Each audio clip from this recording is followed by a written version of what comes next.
Garuda bangkrut memang karena negara tidak bisa berbisnis dan tidak boleh berbisnis. Itu karena BUMN adalah cara kelola aset negara yang salah. Begini maksudnya, kalau rakyat yang jadi pasar, maka tidak boleh asing atau pemerintah yang mengendalikan suplainya. Oke, sebentar.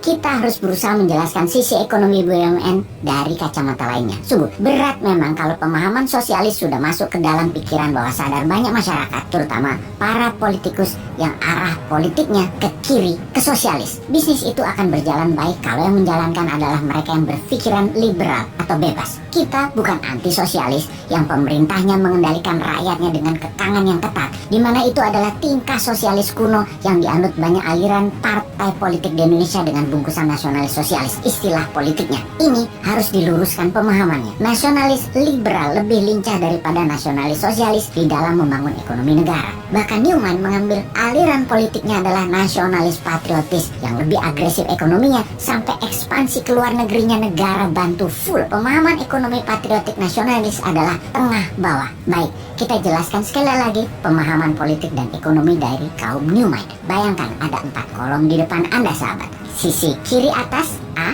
kanan atas B, kiri bawah C, dan kanan bawah D.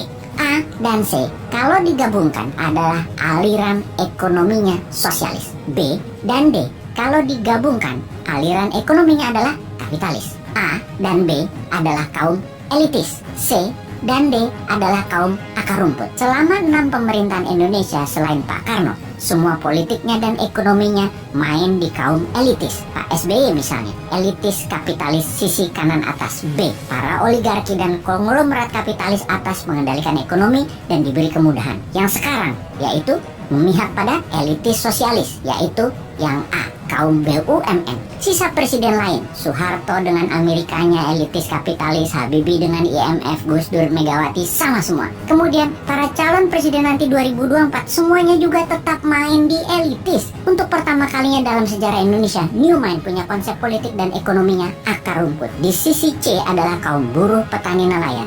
Di sisi D adalah UKM. Ini jelas berlawanan dengan saat ini. Karena jika Newman mendapat mandat, maka 800 BUMN yang berkuasa saat ini tinggal 50. Di mana yang 750 BUMN pasarnya, bisnisnya akan dibagi-bagi, diberikan kepada 1 juta UKM. Oligarki dengan monopolinya selama ini pasti akan dipecah pasarnya dan fasilitasnya didistribusikan ke 5 juta UKM kelas menengah yang akan menghidupkan 20 juta UKM kelas mikro dan kecil. Jadi mulai paham kenapa ketika BUMN yang telah diprediksi pasti merugi sejak pejabat sekarang punya gaya pemerintahan membangun proyek tidak terlalu produktif, kebanyakan konsumtif, namun keren dilihatnya, membuat banyak BUMN merugi karena semua itu dibangun memakai pinjaman atau hutangan. BUMN gampang dikendalikan oleh kekuatan politik, sementara politik itu bukan ahli ekonomi. Kalau drive-nya politik, maka kegiatan ekonomi bukan cari untung tetapi cari populer. Drive ekonomi harusnya taat pada kebutuhan pasar, bagaimana menciptakan demand dan bagaimana menyediakan suplai